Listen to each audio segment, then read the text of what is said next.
you need the observe. I know the which one.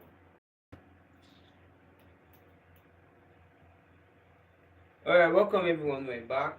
Okay, so this is we're still on the longest speech marathon Guinness World Record attempt by Wisdom Agorom.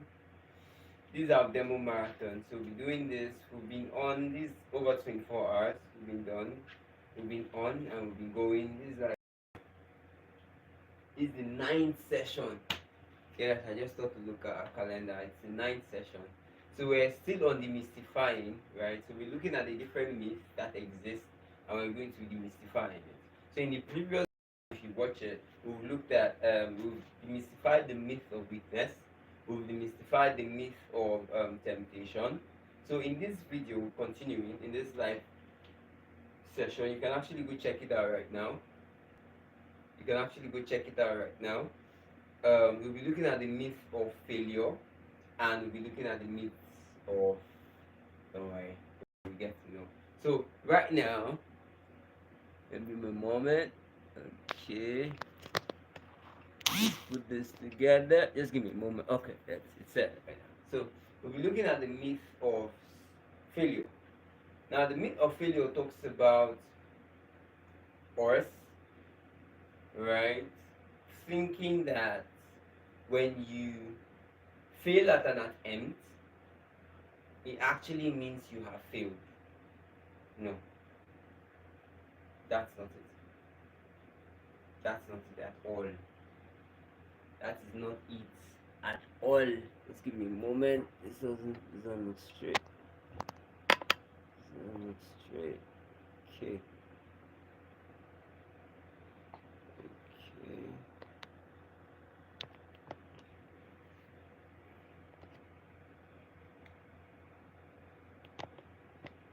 Okay. I think that's it right there. Oh my god, setting this camera is quite a hurdle. Alright, so we're back. So the idea is that when you fail at an attempt, doesn't mean you have failed. What that simply means is your the information you may have used in that attempt may be wrong. One, two, the strategy you employed may have been wrong, and that is why the attempt was not successful. Now, no failure is mental failure. No failure is mental failure. Every failure that's ever been recorded is a failure of strategy, is a failure of information. When you don't have the right information, you most likely fail. When you have the wrong strategy, you most likely fail. So whenever you encounter any kind of failure, just recognize the fact that it is not you that failed, rather it is the strategy that failed. So go back and what? Re-strategize and get that foot out there once again. Because failure is never fatal and no success is actually final. Right? No success is fatal.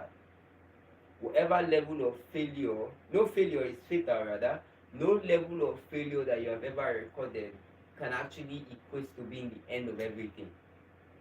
Right? No failure is the end of everything. Right? So what I need you to do is to focus on the strategies and information you executed the strategies with. Basically, that could be the reason why things went south. Why everything went south. Alright, so we're looking at the second part, which is now the myth of success. It's a two-part, the myth of failure and the myth of success. Every level of success gained, every level of success gained is not the end of that success that is available, right? So just as I said previously, no failure is fatal and no success is final. We all have to come to the point where we realize that nothing successful has an end. Success is a continuous actualization of a worthwhile goal. So for you to really be successful, it doesn't end. Success doesn't end. Success is a continuous journey, is a continuous adventure. Did you get that? That's it. Success doesn't end, it's continuous. So I want you to have that somewhere stored somewhere in your head, to always remember that every level of success you have ever gained is not the highest level of success available. So there's always another level that you can actually get on. So make a conscious, deliberate effort to make progress. You get that part, right? So we're moving on to the myth of tomorrow. Tomorrow doesn't exist. There's nothing called tomorrow. Yeah, I know, tomorrow morning. Yeah, but there's literally no tomorrow. It doesn't exist. Tomorrow is, I think, is an idea, right? Designed to keep optimism alive, to keep you driven, right? To keep you hopeful. That's how I see it. And if you want to understand the word tomorrow, right? I want you to look at the word future. Because the word tomorrow and the word future actually fall under the same context, right? The word tomorrow and the word future falls under the same context, because you would never be in tomorrow enough to realize that this is tomorrow. I'll give you an instance. When you wake up in the morning, you see the sun rising and you see the cool of the morning, and you can actually sense and say this is the morning, and you can say good morning. In the middle of the day, when the sun is scorching high, the sun is at its peak, and you can actually feel the heat of the day, you can actually know that this is the noon. So you can actually say good afternoon, right? And then when you see the cool of the evening, the sun is setting, and then you can actually sense that this really is evening, and you can say good evening. I want to ask you, can you ever be in tomorrow enough to say good tomorrow? Or can you ever be in the future enough to say good future? You can't. I can't. Nobody can. When we eventually arrive at tomorrow, what we have is called today. Whenever we arrive at the future that we have always hoped for, what we still have is called today. So today is the greatest tool for engagement and exchange that we can ever have, and that's why that's why it's called present, because it's a what? It's a gift. Did you get that? So today is the real tool for engagement. Today is the real tool that you can actually use to create the future and the tomorrow that you desire. So this is what my submission is in that direction is. Yes, it's good to have a plan for tomorrow and the future, but just know that these are quantities that are not actually real. These quantities don't really exist. What really exists is today, moment now, right here, right now. Today was once a future. I remember weeks ago when we were planning this, today was once a future that was planned for.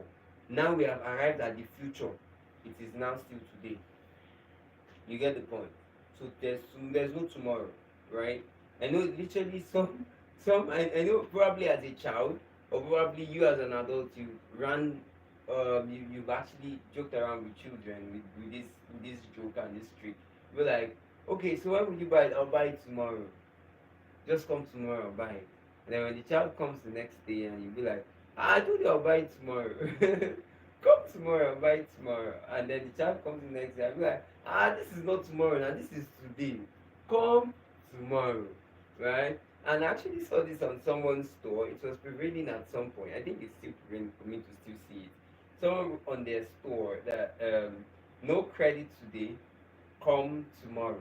And I'm like, there is never a tomorrow. So they're simply telling you that they are never ready to sell credit to you. That is coming to buy without paying money.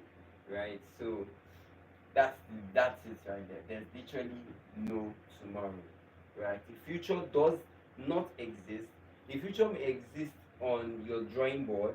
The vision may exist in your plans and preparations, but in reality, in real practical terms, there's actually no future. Because whenever you do arrive at that future, it's called tomorrow. Right? So plan for the future all you want, prepare for tomorrow all you want, but beyond all of that, right? Beyond all of that is what is essential, using today to create the future that you desire, battery life. The next one is the myth of death, battery life. The myth of death. You must be able to understand and put death in perspective, right? You must be able to put that in perspective. Now, hear this. You must be able to put that in perspective. Now, when you're able to put that in perspective, right, and you're able to understand that at every given point in time, certain things are necessary in human experience, and one of them is death. Literally, there are certain things that zeroes everybody in on one spot, right? And that's actually death. Because when you have an understanding of the fact that it is just a a vehicle, right? Now there are literally two vehicles to nature, right? Number one is what? Birth, and the other vehicle is what? Death. Birth brings you into this material universe, and death takes you out. Understand it? The only reason why people are afraid to die, calm down, slow down. And you put a little bit more. When it comes to this topic, everybody is, why are you talking about that? Is it necessary? Hold on. I'm trying to demystify it so that you can lose your fear for death. Because I don't have any fear for death. I don't. I understand its place. It's doing its job. I'm doing my job. Two messengers don't disturb each other. You understand? So, listen. That is simply a vehicle, a transition point to the other side. The only problem is a lot of people don't know where the other side is or what the other side is about. That is why they are afraid to leave this side. Imagine, let's just add this small drama. Are you with me? Great. So just imagine in your head that probably death would mean that you would arrive in the country of your choice, in the state, the region, the county of your choice, and you have the passport of that country, right, in your pocket. At the moment when you die, you understand, you just move without any visa, without any flight. You just appear there. That's like death. What do you think? People will become very creative with death. Yes, you heard me. People will become very creative with death. People will be ready to die every minute because now they are sure of what. Now they have like an idea of what is going to happen after death. That is the only reason people are afraid of dying, because they are not sure of what would happen after they are what they are dead. So I want to break it to you. This is what is going to happen when you die. You're actually not going to be a human being again. Your soul will go back to the originator of your soul. right? And the spirit will return to the creator of the spirit, right? And it depends on where you are going. Me, I don't know. Some people are going to eternal damnation. I don't know. Some people are actually going to a place called heaven, right? And I don't know. It's not my business, right? But what I'm actually trying to tell you is, when you are not certain that there is a heaven, how do you think you are certain that there is a God? I don't know, but I believe God exists. I believe I get to actually meet him at some point. But that's when I've done my assignment here on earth. Because now, when you are afraid of death, it's simply because you've not actually zoned in the actual purpose of your existence. Because when you've zoned in the purpose of your existence, there's something called APP. APP. It's called Assignment Protective Power.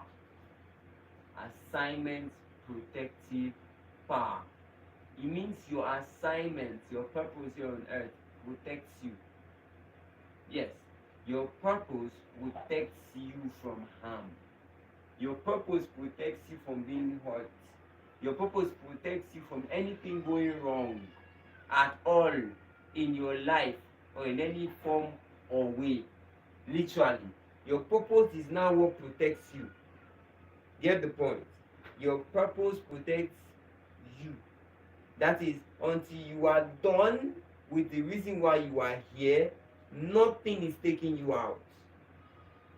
Until you are done with why you exist here on earth, until you fulfill that purpose, nothing is taking you out. That's the assignment protective power. That's it. So death is simply a vehicle, right? And every one of us is going to die one day. How? When? No one knows. So usually when I have this conversation with people and I do mention the fact that, hey, you're not actually going to be here forever, and we're all not going to be here forever, and there's actually a period where we're not going to be here anymore, I'm like, that's fine. But some other people, they're a little bit more, what's the word? They're a little bit more reserved, and they don't want to talk about it so much. And the reason is because they are uncertain. Uncertainty breeds worry. Uncertainty will always breed worry. So the idea, therefore, is to realize that death is simply a vehicle, right? And you get on that vehicle when it's time for you to get on that vehicle. But the when and the how you do not know, neither do I know about me, right? But one thing I'm sure of, and one thing I know of, is the fact that until I'm done here, nothing is taking me out. Right? That is why one of the reasons why we're pushing this project, this Guinness World Record attempt, is so we can actually talk about the essence of purpose discovery. Right? Because I personally believe that every young person in Nigeria is very passionate and very driven. But when you have so much passion and you are very driven, and you're not driven towards the actual purpose of your existence, you are going to create a lot of confusion and pandemonium. And that's basically what we're experiencing in our country, and even outside of our country, in our continent, and even in the entire world. Right? When someone is so passionate, has a lot of energy, and is so driven, and that passion energy is not channeled in the right direction, which is the purpose of your existence, you cause a lot of pandemonium, chaos, and crisis in society. That's basically what we're experiencing. Do you understand that? So, this drive about promoting the essence of purpose discovery is simply saying that you right there listening to me right here talking to you, we all have something that we're supposed to do. There's an assignment that you're supposed to carry out. It's called purpose, right? And the wise man said that when the purpose of a thing is not known, abuse is inevitable. It means you most likely abuse your existence because you do not know why you exist. We do not exist to get a college degree, to get a university degree, to actually get a job, right, and then get a spouse, give back to children, and become a grandparent. No, that's not over here. Sorry. Those are things that can happen whilst you are here, but the true reason why you are here is only known by, it's only going to be made available to you, right? And one key thing that starts that journey to purpose discovery is desire. Let me come up close. See, you must sincerely, genuinely desire to discover purpose before it will be revealed to you, right? Purpose doesn't just jump on you, right? Purpose is actually something that you really need to desire first off, that okay, I really want to discover this purpose so I can know what my life fits, I can understand what my life is about. It has to start with the desire. My desire started in 2017, right, when I decided to take my life serious. And my definition of maturity is literally when you say your life is your responsibility. That is when you are really matured. And that can happen when you are 12, that can happen when you are 10, that can happen when you are 30, that can happen when you are 50. Regardless of whatever age you now decide that your life is your responsibility, that is literally when you become matured. You don't become matured because you're an adult. Maturity is not about age. Maturity is about responsibility. Yes, that's what I said. Go check it out. Maturity is about responsibility. If you are not responsible of your actions, reactions, and inactions, you are not matured. You are still a baby. So I decided to be more reasonable, and I decided to grow into my maturity in 2017 by deciding that my life is my responsibility, and I decided to search for what purpose is about. And my journey led me to a lot of reading, studying, basically, which is what this project is also about. We're promoting three ideas. We're promoting the essence of purpose discovery, we're promoting book reading culture, and we're promoting public speaking. Yes, because we believe that if someone is able to capture these three areas in any part of the, and you're in any part of the world, you're able to understand the essence of your purpose here on earth. You're able to read, understand that reading is actually the source through which you can mine a lot of amazing golds that exist, and then you can actually send that idea that is in your head, that vision, that plan, you can communicate it out to the world. Then the world is gonna hear you, the world is gonna see you, and the world is gonna appreciate the fact that you exist, right? So the first step to purpose discovery is a desire. The first step to purpose discovery is a desire. You must have a clear desire towards discovering purpose until you zoned into the point where you say, I really need to know what this is about, and get on that journey to getting it. You actually won't get it. So I'm going to suggest one book, and that is the book I read that helped me in my purpose discovery journey. It's a book written by Rick Warren. Rick Warren.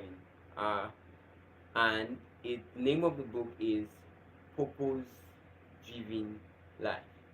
Purpose Driven Life. Purpose Driven Life. It's an amazing book.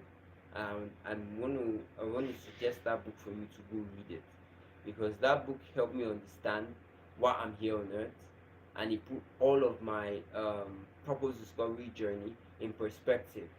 And before I was done, it's more like the book is written in kind of a devotional pattern. It's a 40-day devotional pattern, and it's before I was done with the 40 days, I actually did here, right? So, and then I want to touch on that a little bit, because one thing that we have come to realize is that a lot of people do not understand that there's a reason for your existence, right? That you are not a biological mistake. You are not here on earth because your parents wanted a male child, or wanted a female child, or wanted one more child, or wanted a child of their own. No. You are here because there's a purpose you're supposed to fulfill. And until you fulfill that purpose, you're literally roaming. You get that point? Or until you get on the journey of fulfilling that purpose, you're literally roaming. Did you get that? So you must actually make a conscious, deliberate effort. If there's that's the only thing you get from watching this video today, let there be a stirring of a desire, right, to discover your purpose. Literally, when you get on that journey, you'll be glad you did. Your life will just have focus. Right? You don't know how powerful your life can be when you're focused in one direction. Yeah. So that's it, people. So it starts with a desire. Yeah, you must have that desire, right? That's why I'm dwelling on it this much, so you can actually have that desire to discover that purpose of yours, and you'll be glad you did, and I'll be glad to celebrate you when you do. Thank you. All right, moving on. So we'll be moving on to the next myth. It's the myth of history. Wow, the myths of what? History. All right, so I define. A lot of people have definitions of history, and history, they tell you it's the account of an event that happened in a place at a particular time and all that stuff. Fine and good. Sound. So, but my definition of history is a calculated plot chosen to be sent out as the account of the event agreed upon by those who are creating the history. Yes.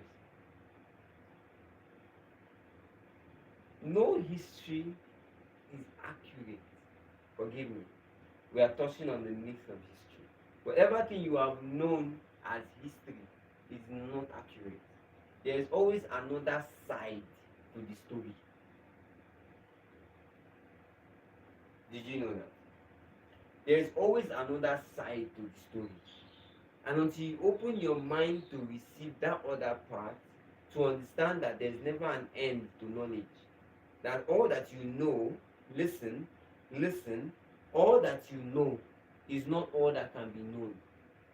All that you have heard is not all that can be heard. All you have seen is not all that can be seen. All you understand is not all that can be understood rather, because there's always another level, there's always another layer. Whether you see it or not, understand it or not, believe it or not, it's there. Of course it is. There's always another level. You may not understand it, but there's another level. There's always another level. No matter what level you get to, there's yet another level. Whatever level you get to, there's yet another level. And that's just the awesomeness of life. Right? There's always another level.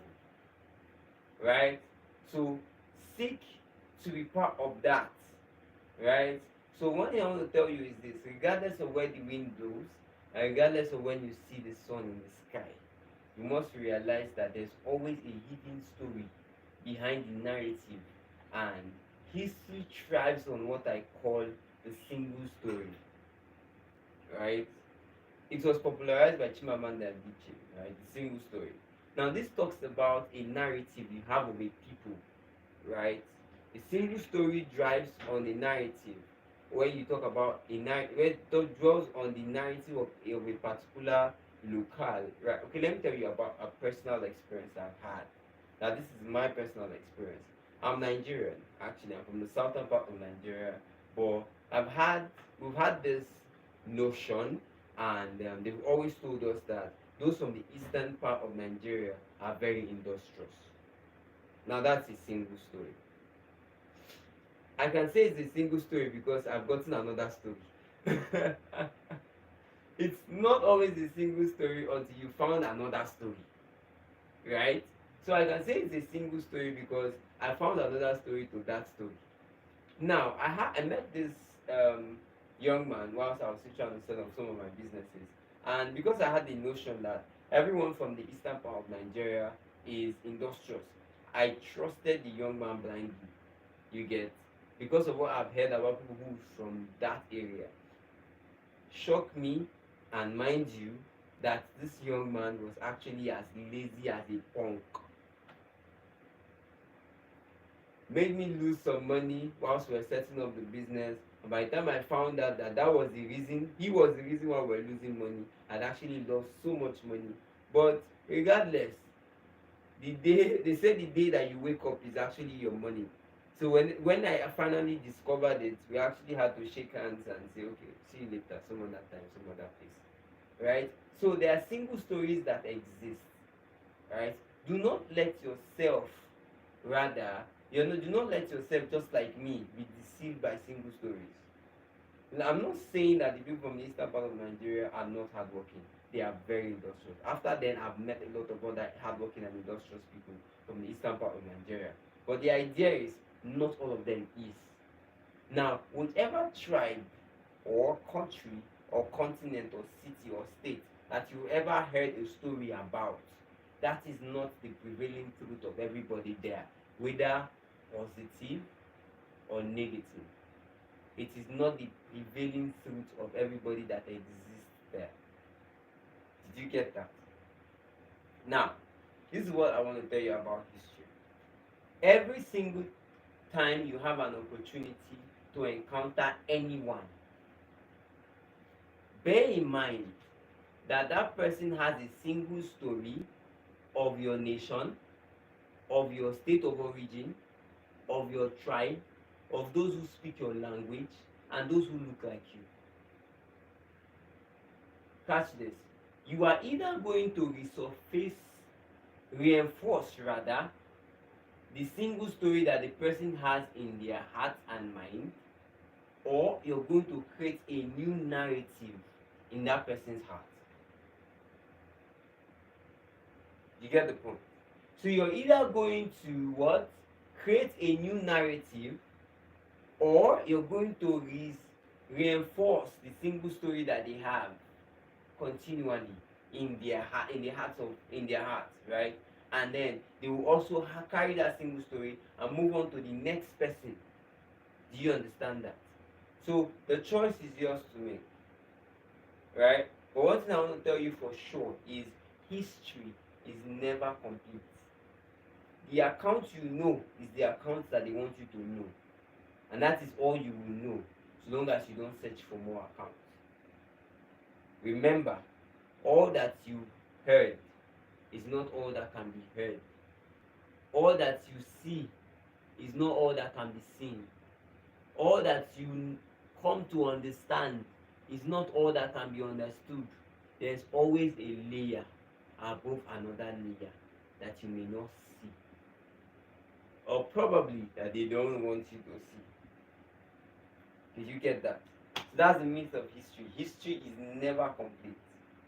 There's always a single story running, right? And it's always to sell a narrative. Did you get that? So I'm going to touch on one more thing. I'm going to touch on one more. Yeah, maybe probably two more. Just to check the time there. And I want to touch on the myth of human wretchedness. The myth of human wretchedness. Now, watch this. The myth talks about you being able to live with your own weakness, with your own foolishness, with your own ignorance, with your own wretchedness, but you just cannot live with the same foolishness, wretchedness of another person. I'll give you a quick instance. Let's say, for instance, you gave someone your car and something happened and the person bashed your car, and you, because of what you think in your mind, you now feel like, oh, okay, it's because he was driving the car, that's why the car got bashed. If I were the one driving, the car would not be bashed. Really? How do you know? How are you sure? Right? How are you sure that if you are the one driving, you will not have a very serious accident and lose your life? Yeah, how are you sure about that? So you can actually deal with yourself. You were the one that bashed the car, and you'll be fine, and you will not arrest yourself, right? You're not going to arrest yourself. You're not going to punish yourself, right? But when it's someone else that bashes your car, you will threaten the person, you will arrest the person, and then you punish the person.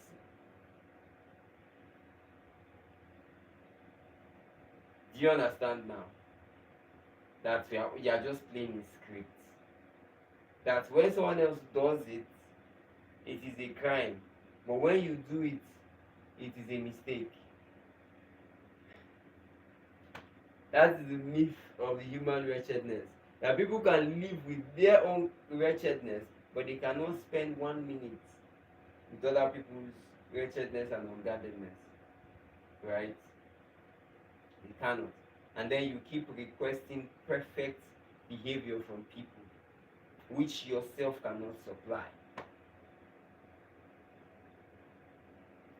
You're requesting perfect behavior from someone, and you yourself cannot also supply that perfect behavior. So what then are we not talking about? For starters, planet Earth cannot contain perfection. Nothing perfect can survive here. Whatever that is perfect, so long as it drops here, it's corrupted immediately. Planet Earth cannot contain what? Perfection. All of us here are imperfect beings, right? Someone will say, "Oh, but we are striving towards perfection." By all means, if that's your life's goal, by all means, strive towards perfection. But now the thing is, you cannot require perfect behavior from someone, right? When you yourself you are not. When you yourself you are not what? You're not perfect. When yourself you're not what? Perfect. You cannot require perfect behavior from somebody. And what? Thank you. Welcome back. So guys, this is the way it works. The history that you have, right, is what has brought you as far as you have gone right now. Listen up. During your formative years, you were handled by the adults of your childhood, right? During your formative years, you were handled by the adults of your childhood. Did you get that? Now, when that happened, all that they know, they poured into you, whether good or bad. And at your tender age, you were unable to decipher which is good, which is bad, which is right, which is wrong. So basically, you could not make decisions on your own. So the adults of your childhood made you who you are. So my submission is this. From age 0 to age 25, you are what the adults of your childhood made you. But from age 25 till the day you leave the earth, you are what you made yourself. Because if from the day you were born till the day you turn 25, you are unable to embrace personal development in any area of your life, something is wrong. If you're unable to sense that there's something about your life that is not going right, and that is something you should take care of, and you don't get on taking care of that, and you turn 25 and older, no one has done you anything. Your bleach, whatever you are existing with right now from the age of 25 was simply what you did yourself. I thought to come up close so you can hear me clearly. Now, whatever thing that has happened to you is as much as you have allowed to happen to you. Whatever thing that has happened to you is as much as you have allowed to happen to you, basically, right? So this is what it is. Your history and your experience is what has made you to act the way you act, behave the way you behave, and that is all that there is. So for you to move from that to something better, you must tell yourself, do I like the experiences of my life now? Am I okay with the experiences of my life now? And if I am not, what can I do to what? Make that life better. Right? So what should I do?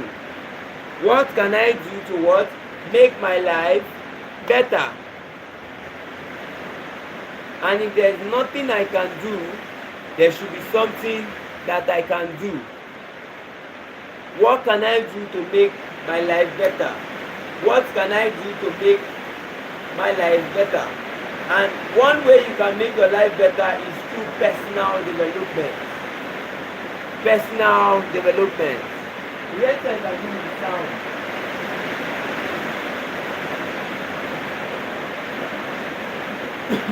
I don't need this one, right? What? Just look at this.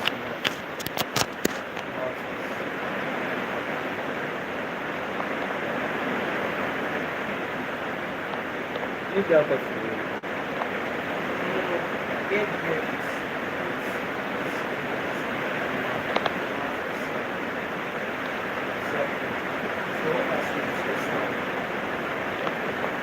Alright guys,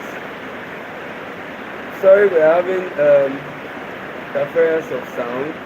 It's kind of raining heavily here, but regardless we'll continue as long as we're not under the rain. Alright, moving on guys. So this is a continuation, right? So we'll just actually take a break so we can get stuff to help me get the sound together. So the adulthood of your childhood, the adults of your childhood literally created the experience that you are having, right?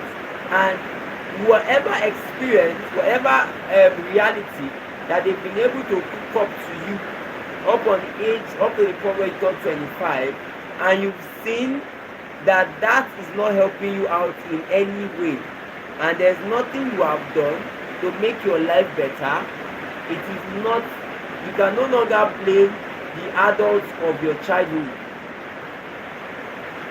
You can no longer blame the adults of your childhood. You can no longer blame them. The only person that can be blamed is you. Understand this and let you have peace. Right? Understand that and you'll be very okay. Now let's look at this. You have no idea how much you have been programmed. Right? Until you actually start seeing the effects of the programs that has actually been put into you by the adults of your childhood, right? During your formative years, all that you were able to pick up were things that the adults of your childhood were able to give to you, right? If the adults of your childhood were wise, you will most likely end up being a wise child. If the adults of your childhood were foolish, you will end up being a foolish child. Regardless of whatever thing that your life is about. Right?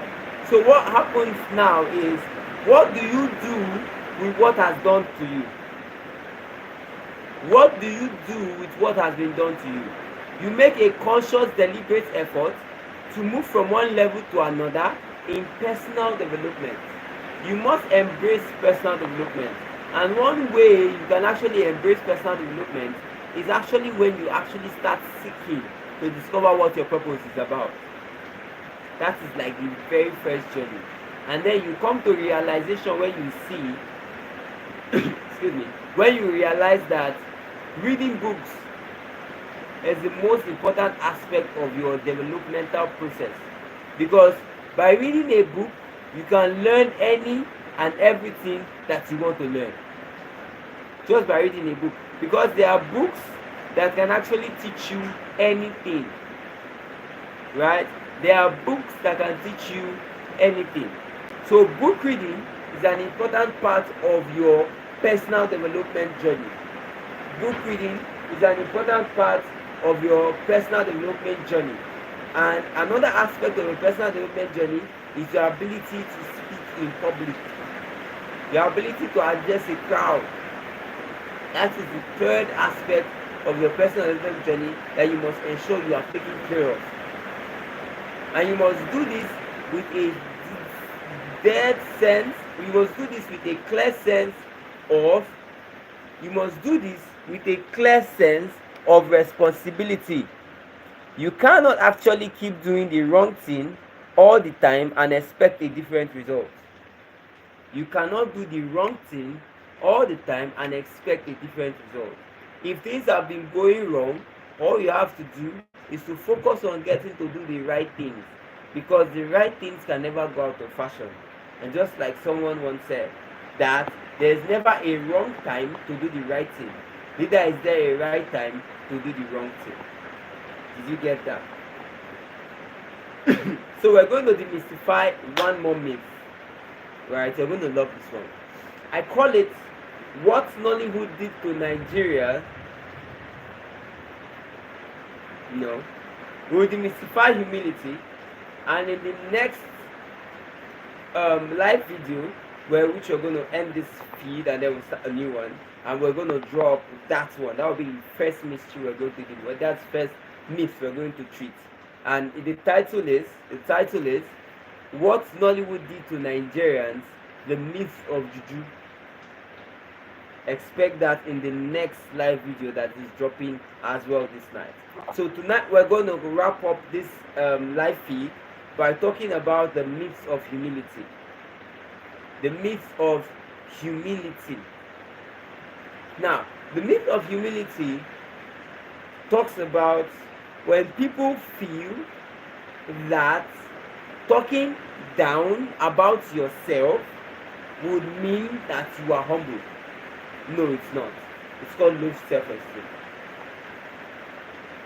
There's a difference between having a low self-esteem and manifesting it and being humble.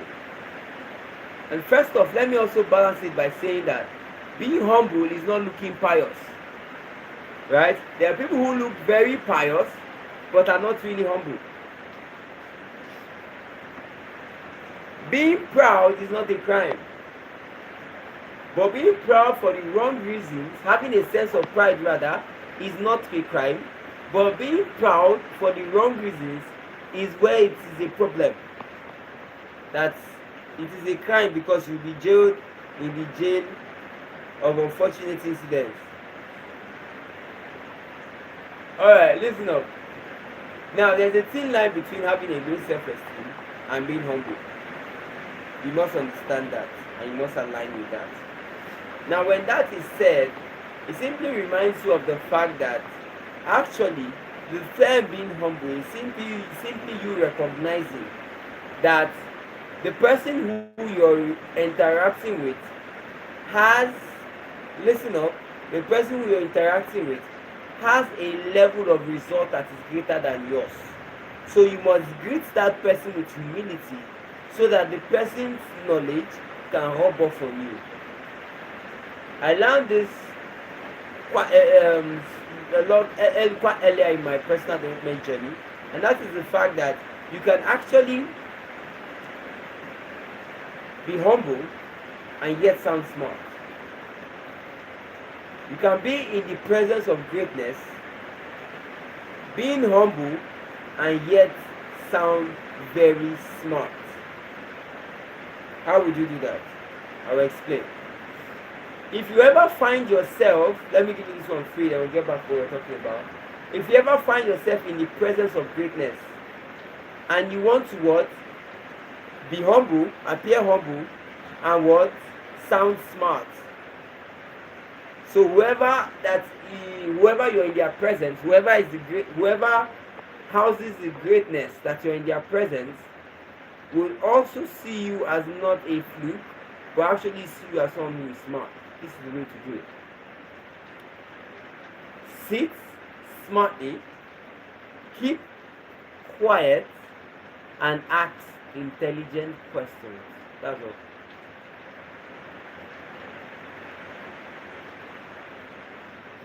Sit smartly, keep quiet and ask intelligent questions. And not just that, be ready to take notes. Ask questions for clarity. Be ready to take notes. Whatever you don't understand, ask. Take notes. Ask intelligent questions, take notes. Ask intelligent questions, take notes. When you do that consistently and continually,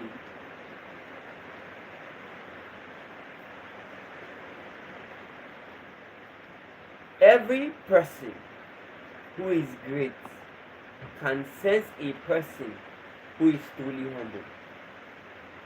Because that is one flavor that birthed the greatness that you now see in them. You cannot fake humility. You cannot. If you are humble, you are humble. But in your bid to trying to show that you are humble, you now throw yourself to the floor. It's a sign that you have low self-esteem. You get that point?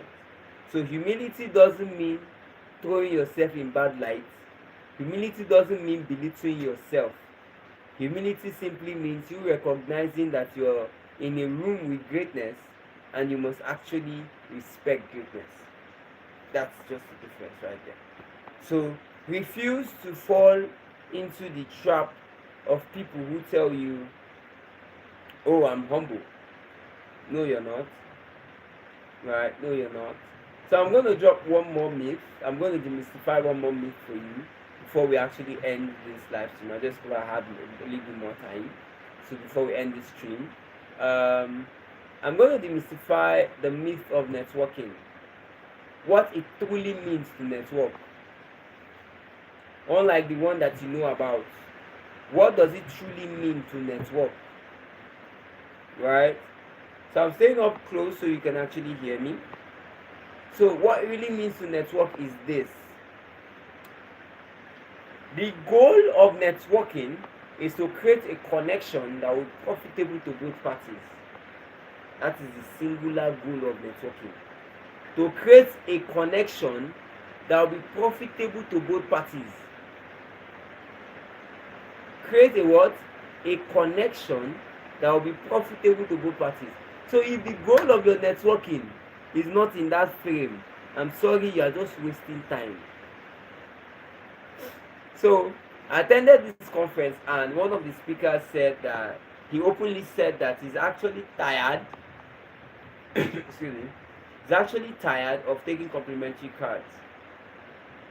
Said he has a particular bag in his office where he puts all the complimentary cards he has ever received.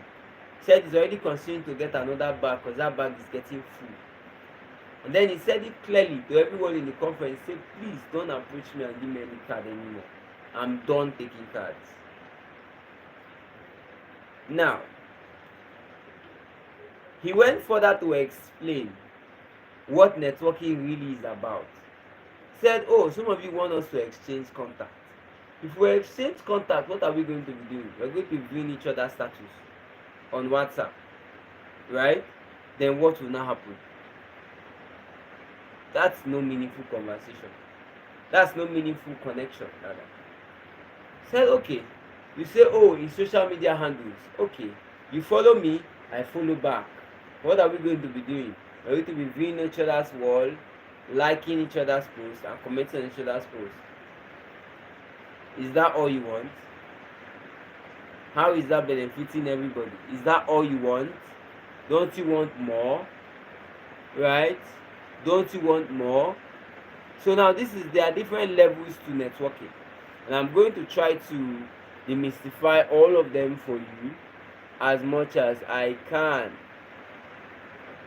Right? So we're going to demystify networking as much as we can in the next few minutes that we have to be live on this field. Now, one of them is the fact that there are different layers to networking.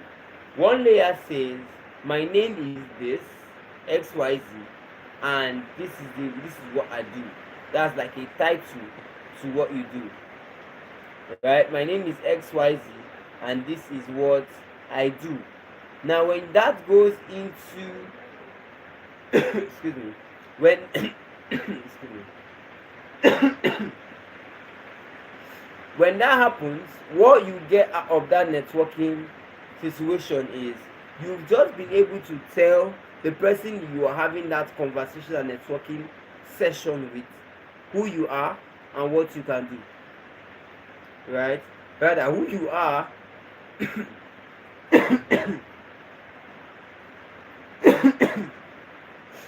who you are and the title that you possess. Let's say, for instance, you're a videographer, right? And you say, oh, my name is Charles, I'm a videographer. That's a level, and with that you cannot have meaningful connection. The second level to that is, hello, my name is Charles, I make videos. Are you catching it? Now you're not just talking about the title, you're talking about what you do. I know that sounds good, but wait until you see here the third level.